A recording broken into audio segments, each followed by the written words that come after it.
Alright, what's going on, everybody? I've got my Buxton 500i and I've got my 309 500i. I've got my tractor and splitter warming up in the background. I've done warmed the saws up because it's pretty cold this morning. Trying to get a little heat into the cases to get the oil flowing pretty good and all that kind of jazz. But anyway, I really just want to see where this 309 500i stands. You know, this Buxton saw reminds me of the Aaron Lynch build and the Ripsaw build in a sense. And I just want to know if I was remembering wrong or how this 309 machine saw stacks up, which is not apples to apples. You know, I've got different exhaust on them. Both of them's ported. I got an Exile D&O exhaust on the 309 machine, and in the past I found those seem to do a little better. I've got an Egan straight shot on the Buxton. I'm running West Coast filters on both of them. One of them's the 309 has the V-stack and the round foam filter, and the Buxton has the foam filter from West Coast Saw that fits under the cover. They're both running the same dogs, and I'm gonna run the same chain on them. Even though it sucks swapping everything out, I'm still gonna do it just because I want to know 100%. And another thing is the Buxton saw's only got about 3 tanks on it, where the 309 probably has 10 or 15 on it. Anyway, we're gonna get going. Probably make 3 cuts like I do. This is small wood. It's that Bradford pear that I, you know, cleaned up not too long ago, cut a couple weekends ago or whatever. And it's smaller wood than I'd like, but that's all I have up here on at the wood yard as of right now, just because I've got some trees to go cut. I just ain't got them up here, but I've bucked everything else into firewood because I've been selling firewood pretty good, and this is the biggest, longest hunk that I had to sit on my stand, so it just is what it is.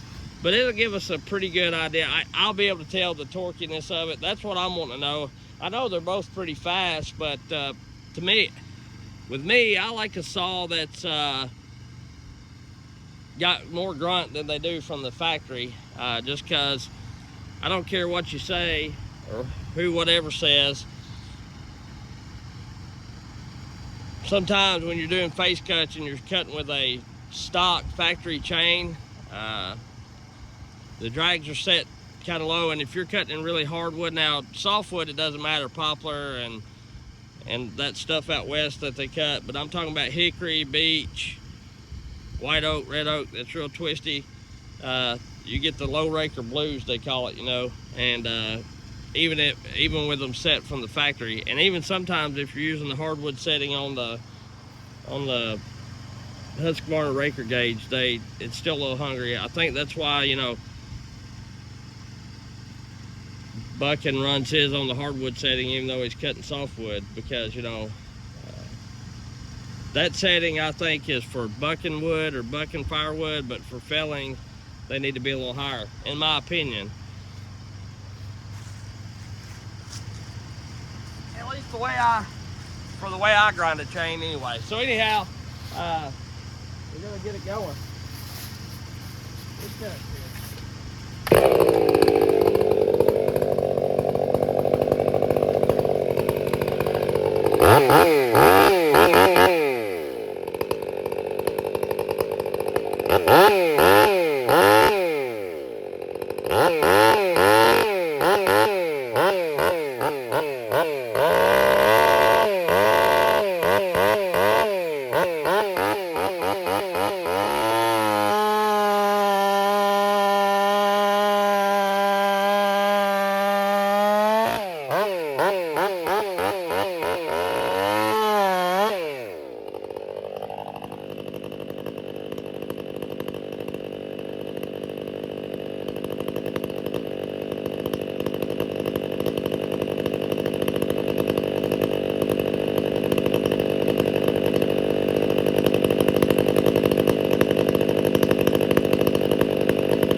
I'm gonna put the chain, I'm gonna leave everything rolling.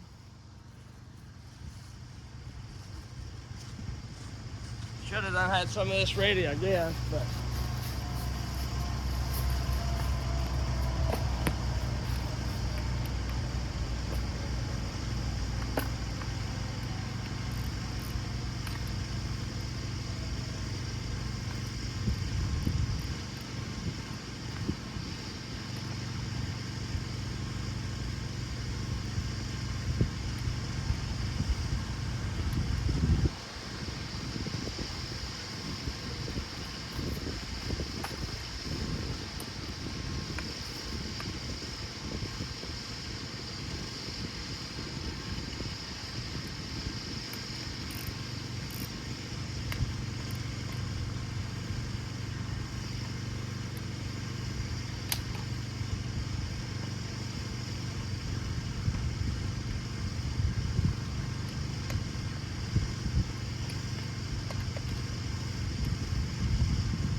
We'll put this chain back on the Buckin.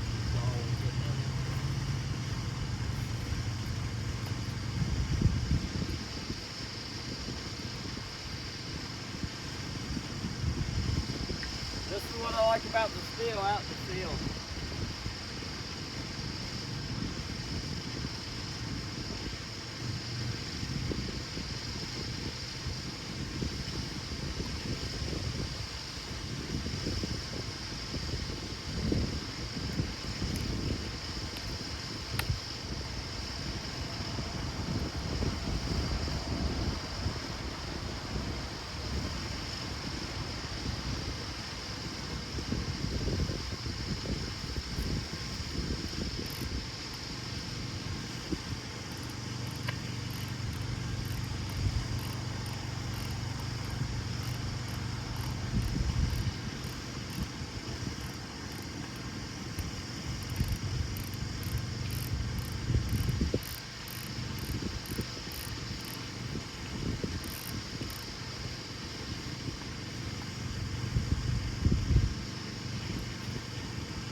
West wind.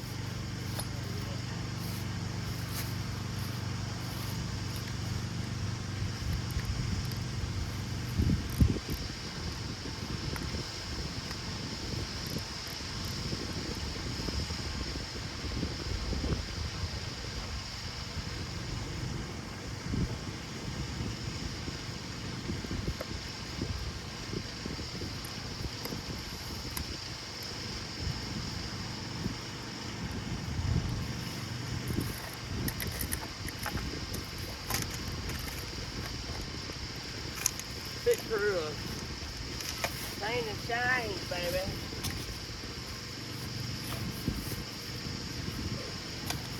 Yeah, boy.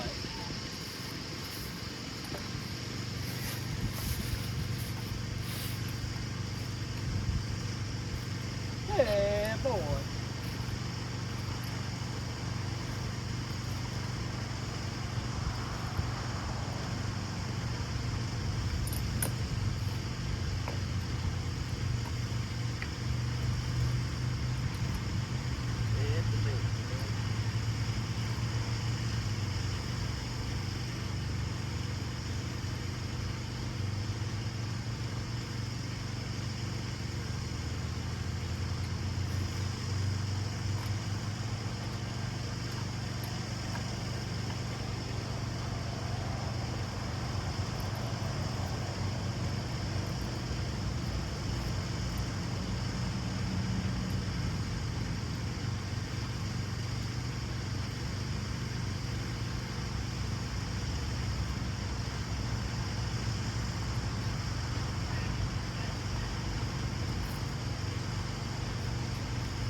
Make sure you're still rolling. I want to try this again.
like I can lean on the Buxton a little more, or push down when I'm pushing down.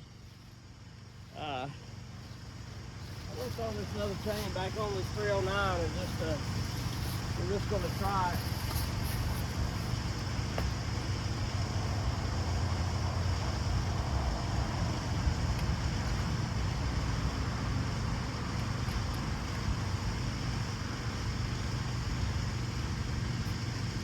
It won't be the same bar and chain, but these should be pretty close to the same deal here.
I just feel like I can.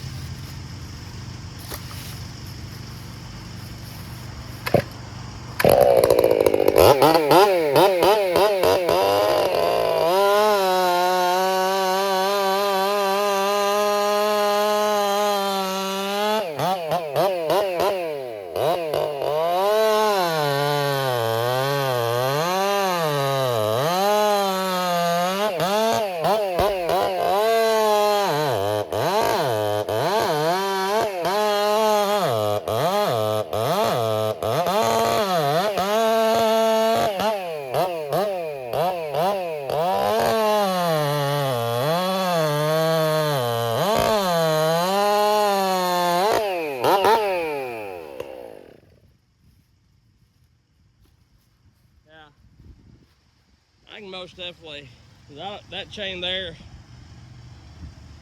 that's hand sharpened by me.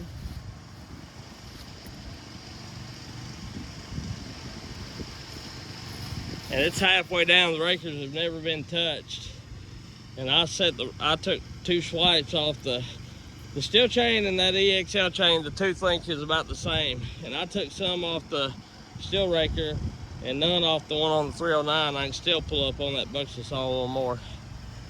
And plus, the Buxton saws had 2.5 tanks, and the 309 machine has had, you know, several more. Not a ton, still could be breaking in, but this is a fresh build, you know what I'm saying?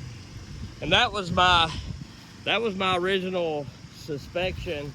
Anyway, if you notice in my first video, and I even made a comment on Goodfellas that I think the torque may be lacking. And he loves the saw, but I don't know that he's ever run a ported saw by anybody else. And I'm not trying to knock 309, they built a good saw. It's definitely faster than stock and definitely got a little more grunt. You know, 765 guys or whatever, he shows it up against the stock one and everything, and it makes time on time cuts. But as far as the kind of build I like, Buxton is more like all the other guys that build for me personally, which you can send a saw to Buxton too, but I'm talking about as far as buying it off a website.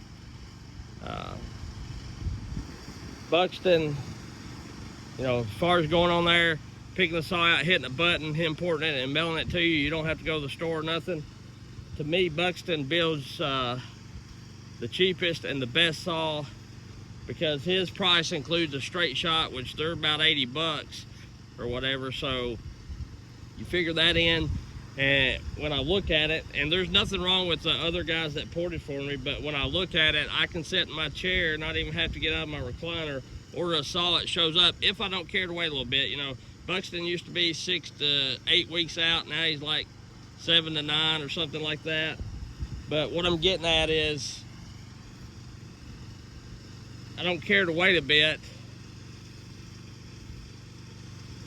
but his price, I can't go to the store myself, even with me getting a little bit of a deal, buy a saw, order a straight shot, ship it, pay shipping there and shipping back, and then pay for the port work, and get this saw any cheaper. So that's why I just order it. And he builds a good saw that's, they're all, you know, all the 500s I had before they're all comparable. There might be a few tenths of a second's difference in them or whatever, but you'll never notice it cutting, and sometimes, you know, all three of the saws I had, they may have the rip saw and the area ledge 500 is what I'm talking about. They may have you know, one might have won one day and the other one may have won the next, you know, is what I'm getting at. And that 309 machine saw, it doesn't feel terribly behind it. And as far as chain speed, I think it may have a little more chain speed than Buxton does. I'm not 100% sure. Just don't have the torque. And with me cutting hardwoods, that's what I like. And that's why I was on the fence about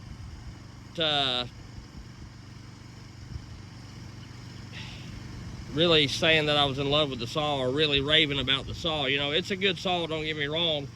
But to me, it was nothing really to write home about. Because, like I say, and I might have been remembering wrong or whatever, but all my other builds, even when I was running the West Coast Saw Dogs, if the saw got sucked in, if I had the chain hungry enough to suck the saw in on its dogs, they wouldn't stall out. And if you look at that very first video of me cutting with that 309 machine saw, the saw's getting bound up all the time, and my 572 Husqvarnas don't even do that, you know what I'm saying? And they're 10cc less, so it just wasn't set up for my style of cut. Now, once you get used to it, then it cuts really good. I've cut quite a bit with it here and there, and you know, have not been disappointed, like not want to run it. But what I'm getting at is, if I was to grab a saw, 9 times out of 10, I'm probably going to grab this Buxton saw, and we'll see a little more as it goes on. Like I say, I'm not trying to bash nobody like at 309 or say he does bad work, because he does good work, and he really pays attention to detail and things like that, and he's got a quick turnaround time. You know, like you order saws and like a week the saw was here, so there's no wait. But I'm not 100% sure on the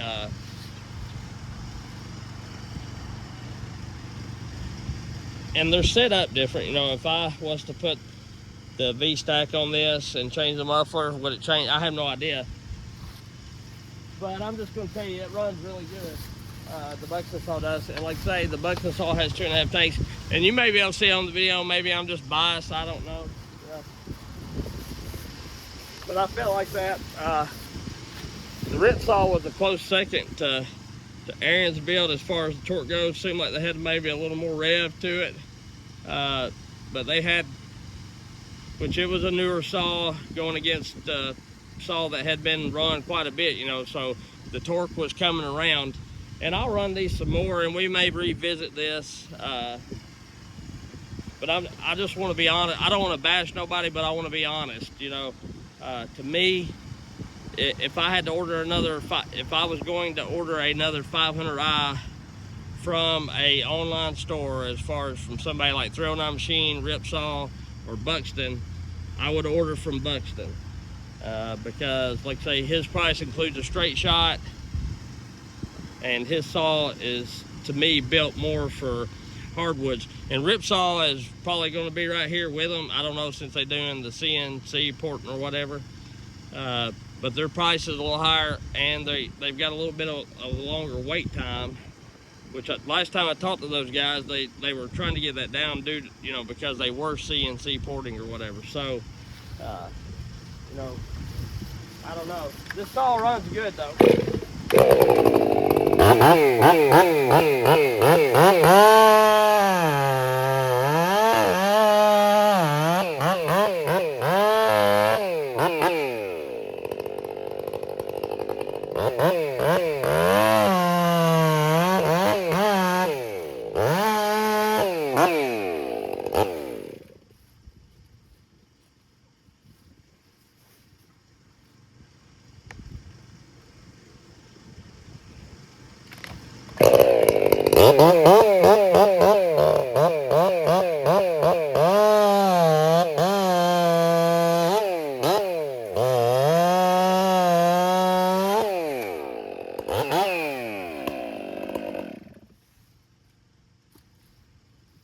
It's right there, neck and neck,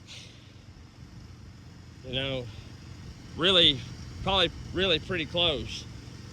But like I say, this saw, one saw's got 15 tanks, the other saw is only got, this is his third or fourth tank. 3.5 or 4 tanks on it, really. So I'll run them some more, both of them, and we'll revisit this. But as of right now, you know, I'm really digging the Buxton. And I may cut here. I hate to have such a long video, but I really want to simulate cutting, you know, with them.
Like to me, it just falls on its face a little faster.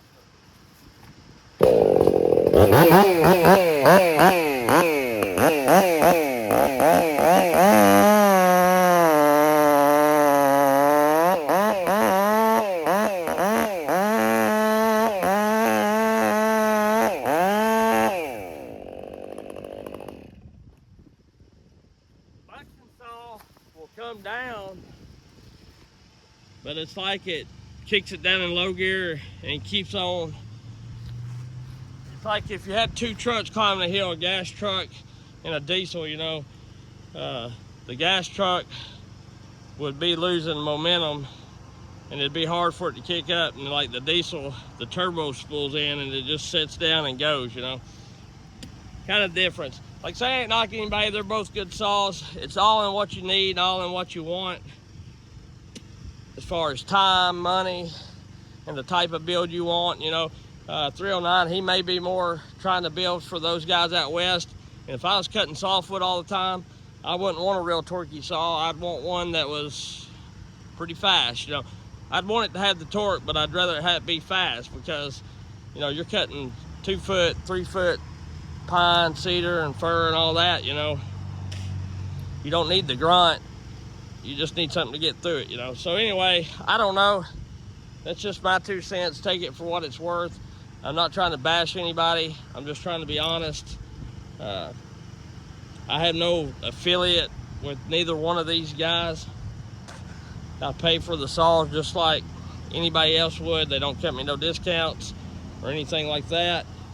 And so there you go.